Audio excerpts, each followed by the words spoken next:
départ, je m'étais fixé comme règle un socle, une tige et quelque chose en haut à sonner.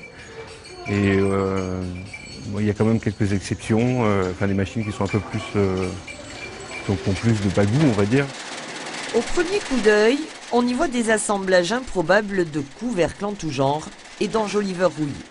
Mais en s'y attardant, c'est une musique étrange qui s'installe. Avant tout, c'est une recherche sonore. Je ne pensais pas en faire des sculptures je pensais vraiment fabriquer un instrument de musique. La plupart de mes pioches, c'est dans des déchetteries ou chez le ferrailleur.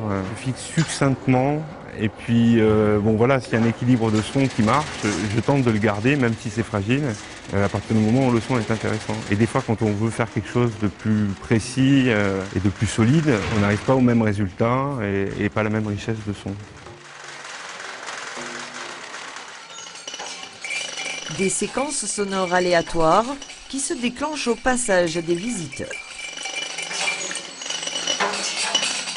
C'est un orchestre, on va dire mécanique, même électromécanique. L'idée c'était de faire un son assez nature, dans le sens où il n'est pas déformé par l'amplification. Donc où les sons se fabriquent devant nos yeux par des petites actions mécaniques, par des vibrations, par des grincements, et tout ça agencé dans le temps. L'artiste n'est jamais loin de ses machines. Il y a toujours quelque chose à réparer, voire à améliorer. Le résultat, c'est une exposition présentée jusqu'au 31 octobre, mais qui n'est jamais tout à fait la même.